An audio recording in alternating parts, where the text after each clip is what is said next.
Welcome back students once again. मैं हूं पिंटू कुमार।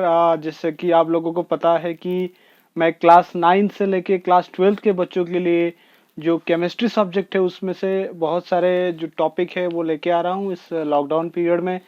इस सिलसिले में हमने अपना जो लास्ट वीडियो थी उसमें क्लास 9 के एक चैप्टर डिस्कस कर रहे थे जिसका नाम है मैटर इन आवर सराउंडिंग।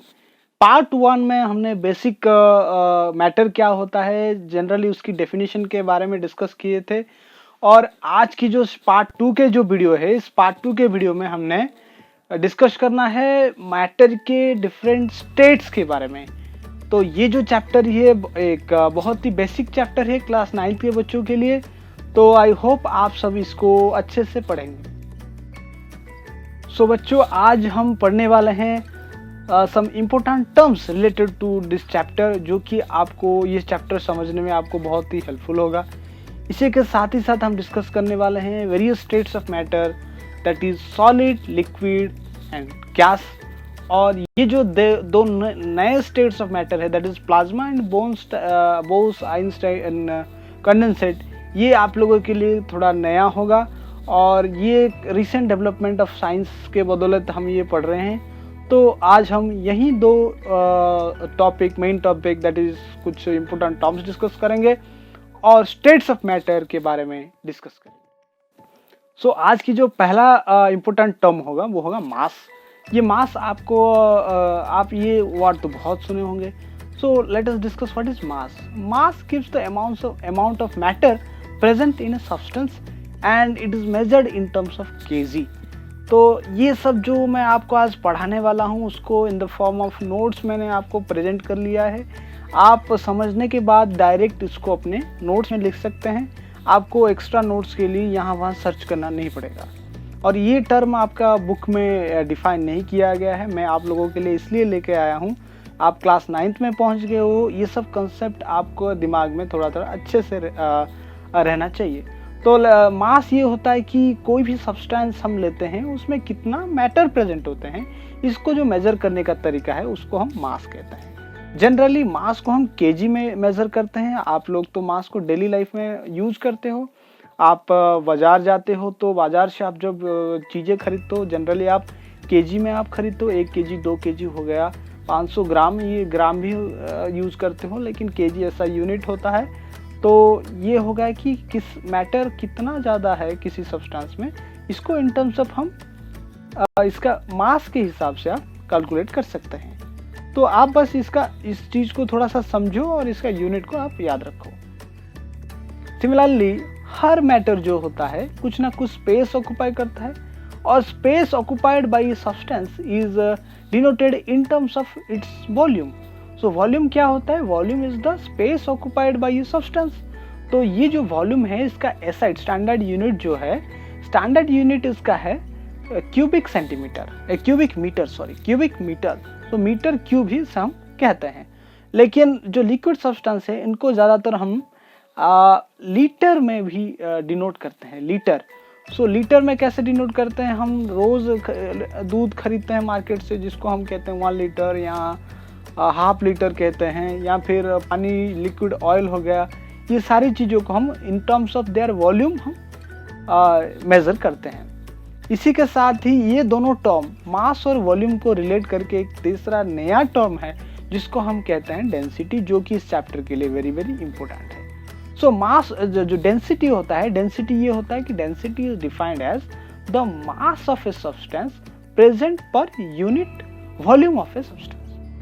अगर हम यूनिट वॉल्यूम का डिफरेंट सब्सटेंस ले और उनका मास हम देखें, जिसका मास ज़्यादा होगा उसी का डेंसिटी ज़्यादा है, हम ये समझ सकते हैं। मान लो आपने 1 लीटर का वाटर लिया है और वहीं 1 लीटर का ऑयल लिया है।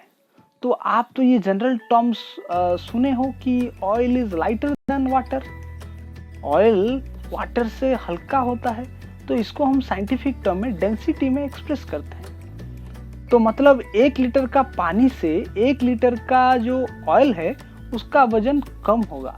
यहाँ पे हमने वॉल्यूम को फिक्स रखा है 1 लीटर, लेकिन mass of oil is less than mass of water होगा वही 1 लीटर का।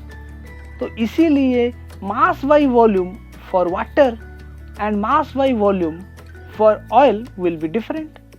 सो आपका जो मास बाई वॉल्यूम, इसी को ही हम डेंसिटी कहते हैं। और density of water is more than oil होगा। इसका मतलब ये है कि 1 लीटर वाटर 1 लीटर ऑयल से ज्यादा हैवी है। तो oil is less denser then water हम कहते हैं। सो इसको हम mathematically mass divided by volume के टर्म में एक्सप्रेस करते हैं।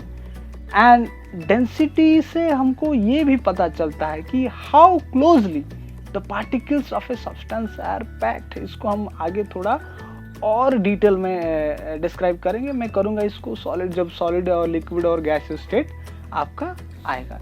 तो इस प्रकार से हम क्या कर सकते हैं, ये जो इम्पोर्टेंट टर्म आप समझ लो, ये इम्पोर्टेंट टर्म हम आगे इस्तेमाल करने वाले हैं। Now state of matter, matter का स्टेट के बारे में आप क्या समझते हो? जब हम कहते हैं कि मैटर का स्टेट, तो इस दिमाग में क्या ये चीज आपका आ रहा है कि ये कैसे एग्जिस्ट करता है at a particular condition, matter कैसे एग्जिस्ट करता है, इसी को ही हम कहते हैं इसका स्टेट। तो स्टेट क्या होता है? It is the form in which matter exist at a given set of condition. मतलब आप जब देखते हो water, given set of condition क्या है, जब जनरली वाटर आपका किस स्टेट में होता है? लिक्विड स्टेट में होता है। और जब आप टेम्परेचर को कम करते जाते हो तो वाटर क्या बनने लगता है? आइस बन जाता है। तो वो कौन सी स्टेट में होता है? सॉलिड स्टेट में होता है। कोई भी आयरन की चीज ले लो, वो नॉर्मल टेम्परेचर, जैसे कि यही टेम्परेचर में कौन से स्टेट में रहता है? इन सॉलिड स्टेट रहता है। अगर हम टेम्परेचर को बढ़ाते जाए तो वो कौन से स्टेट में कन्वर्ट हो जाएगा? लिक्विड में हो जाएगा। तो at a given set of condition matter किस फॉर्म में है? सॉलिड फॉर्म में है, लिक्विड फॉर्म में है, या फिर गैस है? इस तरह से हम इसी को ही हम कहते हैं state of the matter. Matter का फॉर्म क्या है? So state of a matter, it is the form in which, किस प्रकार से मैटर एग्जिस्ट कर रहा है at a given set of condition, इसी को ही हम कहते हैं स्टेट ऑफ मैटर। सो आप जैसे कि आप देखते हो आइस जो है, आइस आपका सॉलिड स्टेट में है, लेकिन जैसे ही आप वाटर ले रहे हो तो water is in liquid state. Similarly when you are considering about a rubber, जो रबर है उसका स्टेट क्या होगा? वो सॉलिड स्टेट में है। और ये जो ऑयल है, ऑयल कौन सी स्टेट में है? ऑयल है आपका लिक्विड स्टेट में। So we know that student, matter exist in 3 state, that is solid, liquid and gas. So let us discuss about the first state of matter, that is solid state of matter. So solids are characterized by their rigidity और hardness. कोई substance solid है, ये आप कैसे पता करते हो?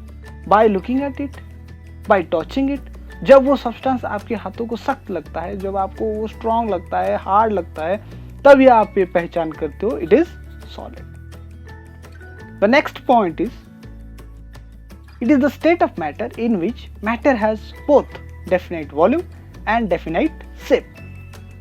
So definite volume होगा, मतलब वो जितना स्पेस ऑक्युपाई कर रहा है, मैटर जितना स्पेस ऑक्युपाई कर रहा है, वो डेफिनेट, वो फिक्स्ड होगा, वो बदलेगा नहीं। एंड उसका जो शेप है, मान लो कि कोई रेक्टेंगुलर शेप है तो वो रेक्टेंगुलर ही रहेगा। पेन मान लो कि सिलिंड्रिकल शेप है तो वो सिलेंडर ही रहेगा। सो इसका जो वॉल्यूम है और इसका जो शेप है ये चेंज नहीं होगा। किसका? सॉलिड का। और यहाँ पे जो वॉल्यूम मैंने लिखा है, जो कि मैंने पहले ही एक्सप्लेन कर चुका हूँ, कि ये हम बता रहे हैं अबाउट कितना स्पेस ऑक्युपाई कर रहा है। यहाँ पे जो स्पेस शेप के बारे में मैं बता रहा हूँ, ये इसका अपीयरेंस होता है कि वो दिखता कैसा है, वो स्पेरिकल दिखता है या फिर रेक्टेंगुलर या फिर सिलेंड्रिकल, वो दिखता कैसा है, वो जैसा दिखता है इसका शेप वो वैसा ही रहेगा। और इसका जितना वॉल्यूम हमने लिया है वो फिक्स रहेगा, वो चेंज नहीं होगा। ये बात समझ में आ गया? अगर आपने 1 किलो का आलू लिया है तो वो 1 किलो का आलू रहेगा, जो वो चेंज अपने आप चेंज नहीं होगा। ये समझ गए? देन इंटर हमको पता है कि every matter is made up of some tiny particles, और ये टाइनी पार्टिकल्स के बीच कोई अट्रैक्शन फोर्स भी होता है और इनमें फ्री स्पेसेस भी होता है, फ्री स्पेस खाली जगह। सो ये जो इंटर पार्टिकल फोर्स, पार्टिकल और पार्टिकल के बीच में जो फोर्स ऑफ अट्रैक्शन होता है वो क्या होता है, आपकी हाईएस्ट होता है इन सॉलिड। सॉलिड में inter particle force of attraction सबसे ज्यादा होता है, सबसे अधिक होता है, ये याद रखो। इसीलिए तो सॉलिड इतना हार्ड होता है, क्योंकि उसके पार्टिकल एक दूसरे से बड़ी सख्त से जुड़े हुए हैं, बड़ी strong, they have a very strong force of attraction for each other. जो पार्टिकल छोटे छोटे पार्टिकल है, तो जब दो पार्टिकल के बीच आपका क्या है, फोर्स ऑफ अट्रैक्शन ज्यादा है, तो वो करीब आ जाएंगे, अब एक दूसरे के नजदीक आ जाएंगे। इससे क्या होगा, जो पार्टिकल और पार्टिकल के बीच में जो खाली जगह है वो कम हो जाएगा। तो ये याद रखो, inter particle force of attraction in case of solid is highest but inter particle space is lowest. आप लिक्विड एंड गैस से कंपेयर कर लो, ये इंटर पार्टिकल स्पेस के मामले में बहुत ही कम होगा as compared to liquid and gas. Similarly solid have high density, याद रखो सॉलिड का हाई डेंसिटी, क्योंकि कम जगह में ज्यादा पार्टिकल रह सकते हैं, तो इसका इसीलिए सॉलिड का डेंसिटी क्या होगा, ज्यादा होगा। Similarly rate of diffusion, diffusion तो हमने पहले ही वीडियो में पढ़ चुके हैं। तो rate of it is spontaneous process of intermixing of one substance with other. तो एक सब्सटेंस, सॉलिड सब्सटेंस अपने आप दूसरे सब्सटेंस के साथ इंटरमिक्स नहीं होगा। सो इसीलिए सॉलिड सब्सटेंस का जो डिफ्यूजन है वो नेग्लिजिबल होगा। मान लो कि वो डिफ्यूजन जाते ही नहीं है, लेकिन ऐसे कुछ सब्सटेंस, सॉलिड सब्सटेंस है, वो समय के अनुसार धीरे धीरे उनका वॉल्यूम शेप कम होता है। तो इसीलिए हमने कहा है कि rate of the diffusion of solids are negligible. Even most of the solid do not diffuse by themself. बहुत सारे सॉलिड होते हैं वो डिफ्यूजन जाते ही नहीं। सिमिलरली सॉलिड जो है they are least compressible. Least compressible का मतलब क्या है कि जब कोई सब्सटेंस के ऊपर हम प्रेशर अप्लाई करेंगे, हाई प्रेशर अप्लाई करेंगे, मैकेनिकल प्रेशर अप्लाई करेंगे, तो वो क्या होगा, वो छोटा हो जाएगा, स्क्वीज हो जाएगा, उसका जो वॉल्यूम है वो रिड्यूस हो जाएगा। ये एक स्पॉन्ज है, स्पॉन्ज के ऊपर अगर मैं प्रेशर डाल रहा हूँ तो क्या हो रहा है, वो कंप्रेस हो रहा है। लेकिन सॉलिड्स आर लीस्ट कंप्रेसिबल। ये सॉलिड जो है इतना आसानी से कंप्रेस नहीं होते हैं। तो ये आपने जो पढ़ा ये है आपका characteristics of solid. Now student, the next state of matter that we are going to discuss is about liquid state of matter. So liquid state of matter क्या है, यहाँ पे मैंने एक पॉइंट मिस किया है जो आप लिख लीजिए अपने नोट्स में। Liquids are characterized by their fluidity. Fluidity मतलब क्या होता है, fluidity मतलब होता है tendency to flow। तो मतलब ये अगर हम लिक्विड को कहीं नीचे डाल दे तो it has a tendency to flow, it has a tendency to move from one part to other part depending upon height of the both layer. एक जगह से दूसरे जगह वो जा सकता है, कैसे, अगर हाइट की डिफरेंस हो। तो लिक्विड को हम फ्लूइडिटी, उसकी फ्लूइडिटी के हिसाब से जानते हैं। अगर हमने किसी सब्सटेंस, हमने एक पत्थर लिया, उस पत्थर को हमने नीचे रख लिया, क्या ये फ्लो करेगा, नहीं करेगा। तो इसलिए हम क्या कहेंगे, it has no tendency to flow. लेकिन जैसे ही हम वाटर को डालते हैं वो धीरे धीरे फैलने लगता है चारों तरफ, तो its has tendency to flow. तो इससे हमें पहचान हो जाती है कि it is a liquid. So next point, it is the state of matter in which matter have definite volume.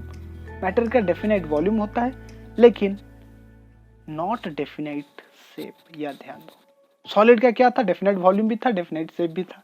लेकिन क्या लिक्विड का क्या होगा, डेफिनेट वॉल्यूम तो है लेकिन डेफिनेट शेप नहीं है।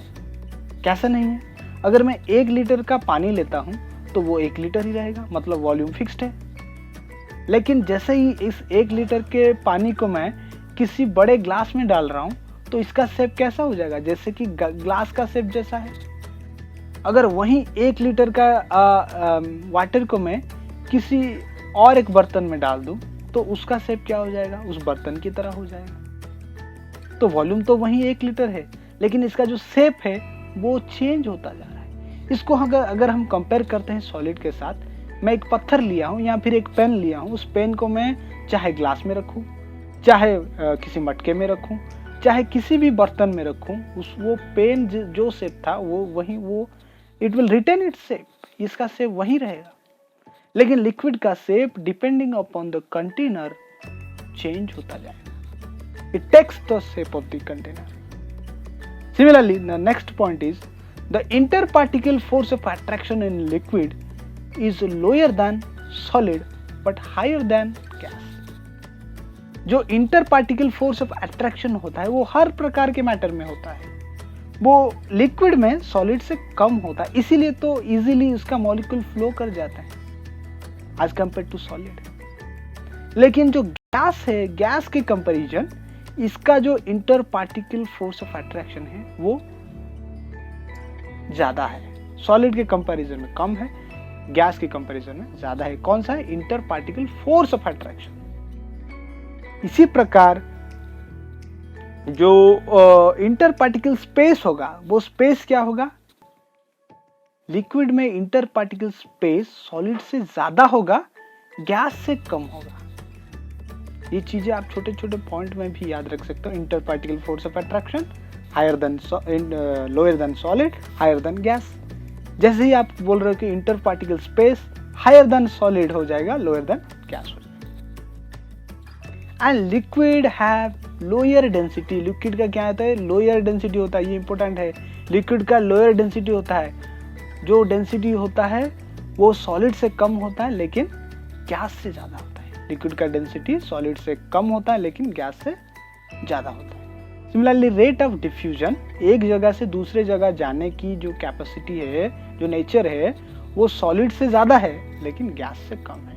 इसका मतलब आपको अभी तक पता चल गया होगा कि गैसेस का डेंसिटी सबसे कम होगा, क्योंकि सॉलिड का सबसे ज्यादा था, लिक्विड का उससे ज्यादा है, गैस से उस लिक्विड का उससे कम है, सॉलिड से कम है लेकिन गैस से ज्यादा है। तो मतलब डेंसिटी के हिसाब से गैस का डेंसिटी सबसे कम होगा, लेकिन रेट ऑफ डिफ्यूजन के हिसाब से लिक्विड का जो रेट ऑफ डिफ्यूजन है वो सॉलिड से ज्यादा है एंड लेकिन गैस से कम है, तो गैस सबसे ज्यादा स्पीड में डिफ्यूज करेगा। सिमिलरली जो लास्ट पॉइंट है, these are more compressible than solid but less compressible than gas. So solid से ये थोड़ा ज्यादा कंपेरेबली कंप्रेसिबल है, लेकिन लिक्विड से जो है, लिक्विड से गैस से जो है, ये गैस से क्या होते हैं, कम कंप्रेसिबल होता है। तो मतलब इससे आप ये समझ लो कि gases are highly compressible than solid and liquid. तो अगला पॉइंट देखते हैं। Now the third state of matter is gaseous state. So gases are also characterized by their fluidity. Gases का भी फ्लो करने की टेंडेंसी होता है, एक जगह से दूसरे जगह मूव करने की टेंडेंसी होता है। And the next point is very very important, that is it is the state of matter in which matter have neither definite volume nor definite shape. तो गैसेस का ना ही डेफिनेट वॉल्यूम होता है nor definite shape होता है। सो मान लो आपने किसी प्रकार 1 लीटर के कंटेनर में कोई गैस भरा है, तो what is the volume of the gas, it is 1 litre. मान लो कि आपने किसी 5 लीटर के कंटेनर में गैस रखा है, तो what is the volume of the gas, it is 5 litres. So gases occupy all space available in the container. Container में जितना स्पेस है वो सब ऑक्यूपाई कर लेते हैं, कौन, गैस। इसीलिए इनका वॉल्यूम फिक्स नहीं रहता है, इसका वॉल्यूम फिक्स नहीं रहता, किसका, गैस का। सो इस volume changes with change in size of the container. Container का साइज चेंज होते ही ये जो गैसेस होता है उनका वॉल्यूम अलग अलग हो जाता है। तो इससे आप जान लो कि सॉलिड का डेफिनेट शेप है डेफिनेट वॉल्यूम है। लिक्विड का डेफिनेट वॉल्यूम तो है लेकिन डेफिनेट शेप नहीं है। गैसेस का ना डेफिनेट वॉल्यूम है ना डेफिनेट शेप है। Again, the interparticle force of attraction in case of gases is very very low. Interparticle force of attraction बहुत ही कम होता है किसमें? गैस में। पार्टिकल में जो फोर्स ऑफ अट्रैक्शन होता है, therefore interparticle space will be more. Interparticle space ज्यादा होगा, सबसे ज्यादा होगा than solid and liquid. And gas particle move in all possible direction haphazardly. So they collide continuously on the wall of the container and exert pressure on it. आपने एक balloon के अंदर जैसे ही हवा भरते जा रहे हो तो क्या हो रहा है, बैलून फूलता जा रहा है, तो क्या हो रहा है, उसका वॉल्यूम इंक्रीज हो रहा है। और इसका जो तो मतलब ये क्यों हो रहा है, जैसे ही आप ज़्यादा से ज़्यादा गैस आप भर रहे हो तो गैस मॉलिक्यूल क्या करते हैं, तो कंटिन्यूसली वो इधर उधर घूमते रहते हैं, haphazardly they undergo haphazardly motion. तो इसलिए वो क्या होता है, वो जाके जो जिस कंटेनर में जिसमें आपने गैस को भरा है उस कंटेनर के वॉल में लगातार कोलाइड करते हैं, धक्का देते हैं बाहर की तरफ। तो इसीलिए वो क्या करते हैं, प्रेशर एक्सर्ट करते हैं on the wall of the container. Due to their motion gases molecule क्या करते हैं, कंटिन्यूसली हाई स्पीड मोशन करते हैं, तो उनके पास हाई काइनेटिक एनर्जी होता है। काइनेटिक एनर्जी फिजिक्स में आप जरूर पढ़ेंगे या तो पढ़ोगे। तो काइनेटिक एनर्जी एक ऐसी एनर्जी होता है, कोई भी मूविंग ऑब्जेक्ट में वो काइनेटिक एनर्जी उसके पास होता है। तो जैसे ही gases molecule fast moving motion में होते हैं उनके पास high amount of kinetic energy होता है। सो इसी वजह से उनका जो रेट ऑफ डिफ्यूजन है वो हाईएस्ट है than solid and liquid. Again, these are highly compressible as they possess large empty spaces between their particles. So उनके जो पार्टिकल में जो स्पेस होता है वो सबसे ज़्यादा होता है, इसलिए अगर वो हम प्रेशर अप्लाई करें तो पार्टिकल वो करीब आ जाते हैं। तो ये जो लार्ज स्पेसेस होने के वजह से प्रेशर अप्लाई करने पर वो स्पेसेस कम हो जाते हैं, इसीलिए गैसेस आर हाईली कंप्रेसिबल। इसी प्रॉपर्टी को यूज करके हम क्या करते हैं, जो एलपीजी लिक्विफाइड पेट्रोलियम गैस है जिसको आप घर में जनरली कुकिंग के लिए इस्तेमाल करते हो, इसी के लिए हम उसको आयरन सिलेंडर में अंडर हाई प्रेशर उसको भरते हैं गैस को। और अब आप सिलेंडर को चेक करना, उसमें ऐसा लगेगा कि आपको कोई लिक्विड भरा हुआ हो। समझ रहे हैं? Again the density of gases will be very very low, therefore we can move easily in between them. हमको पता है कि हमारा चारों तरफ एटमॉस्फेयर गैसेस है, फिर भी हम उन गैसेस के अंदर आराम से जा सकते हैं, मूवमेंट कर सकते हैं, क्योंकि उनके जो बीच है उन बहुत ही एम्प्टी स्पेसेस है, ये तो एक चीज़ है, और उनका डेंसिटी बहुत ही कम होता है, इसीलिए वो हमें रेजिस्ट नहीं कर पाते हैं, हम इजीली इन गैसेस के अंदर से मूव कर रहे हैं। सो आपके लिए मैं ये पिक्चर ये इसलिए लाया हूँ ताकि आपको आइडिया हो जाए कि सॉलिड, लिक्विड और गैस में, इन तीनों में जो पार्टिकल होते हैं उनमें किस प्रकार के फोर्स होते हैं और कैसे वो एक दूसरे से जुड़े हुए हैं। जैसे कि आप देख सकते हो यहाँ पे जो सॉलिड है वो सॉलिड के जो पार्टिकल्स है उसमें जो फोर्स ऑफ अट्रैक्शन है वो बहुत ही ज़्यादा है, इसलिए वो आपस में जुड़े हुए हैं और एक ही जगह वो है। लेकिन जैसे ही आप लिक्विड के तरफ जा रहे हो, लिक्विड के देखिए एक पार्टिकल और दूसरे पार्टिकल में सॉलिड से ज़्यादा एम्प्टी स्पेसेस है, और इस वजह से क्या हो रहा है, वो लिक्विड के मॉलिक्यूल भी फ्लो कर सकता है, जैसे कि inter particle force of attraction यहाँ पे कम है। लेकिन जैसे ही आप गैस के तरफ जा रहे हो, आप देख सकते हो एक दूसरे से उनका कोई लगाव नहीं है, ये दूर दूर एक दूसरे से ये पार्टिकल ऑफ ए गैस है, और देख सकते हो आप उनमें जो इंटर पार्टिकल स्पेस है वो बहुत ही ज़्यादा है, इंटर पार्टिकल स्पेस बहुत ही ज़्यादा है, और इसीलिए इनमें इंटर पार्टिकल जो फोर्स होगा वो बहुत ही कम होगा। और नीचे भी उसी प्रकार का एक डायग्राम है, और यहाँ पे गैस मॉलिक्यूल, यहाँ पे जो देख रहे हो गैस मॉलिक्यूल, ये गैस मॉलिक्यूल ये जो मोशन है चारों तरफ मोशन कर रहे हैं और जाके वॉल में टकरा रहे हैं, इसके लिए इसको एरो मार्क देके दिखाया गया है। और ये है आपका जो total arrangement of particles in solid, liquid and gas. तो बच्चों अभी तक हमने 3 स्टेट्स ऑफ मैटर के बारे में पढ़ा, that is solid, liquid and gas. लेकिन अभी जो प्रेजेंट डेवलपमेंट है, प्रेजेंट डेवलपमेंट ऑफ साइंस जो है, अभी ये पता चला है कि there could be different states of matter. तीनों को छोड़ के और भी different types of states of matter हो सकते हैं। उनमें से जो 2 इम्पोर्टेंट है उसके बारे में मैं थोड़ा आपको बताता हूँ। ये आपके सिलेबस में नहीं है, फिर भी आपको जानकारी के लिए मैं आपको इन्फॉर्मेशन दे रहा हूँ। सो ये जो 4th स्टेट ऑफ मैटर इसको कहा जाता है, इसको प्लाज्मा कहते हैं। सो प्लाज्मा क्या होता है? जब कोई गैस को हम क्या करते हैं, high amount of energy produce करते हैं, high amount of energy provide करते हैं, तो आपको पता है कि हर एटम में इलेक्ट्रॉन प्रेजेंट होते हैं, तो उसमें से कुछ इलेक्ट्रॉन बाहर निकल जाते हैं, गैस पार्टिकल से कुछ इलेक्ट्रॉन बाहर निकल जाते हैं, तो बचता है गैस आयन। जब इलेक्ट्रॉन लूज करता है तो गैस मॉलिक्यूल क्या बनाता है, गैस आयन बनाता है। तो these are ionized gases, highly energetic, उनके पास बहुत ही ज्यादा एनर्जी होता है।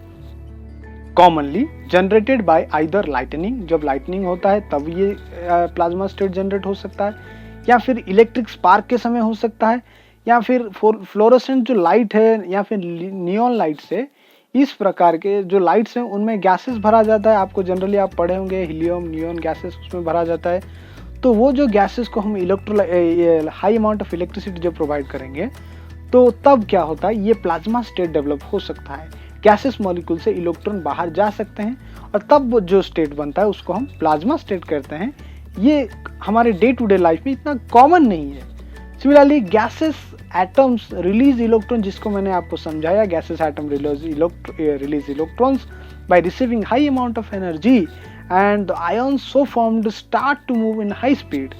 इन this process coloured light is obtained, एक कलर का लाइट ऑब्टेन होता है। जो आपके सूरज होता है, स्टार्स होते हैं, they glow because of presence of plasma in them. उनमें जो गैस होता है वो इसी प्लाज्मा स्टेट में होता है और इसीलिए वो लगातार ग्लो करते रहते हैं। तो ये हो गया आपका 4th स्टेट ऑफ मैटर, और ये रिसेंट डेवलपमेंट के साइंस जो रिसर्च के बाद ये पता चला है। सिमिलरली एक 5th स्टेट ऑफ मैटर भी कहा जाता है, जिसको बोस और आइंस्टाइन कंडेंसेट भी कहा जाता है।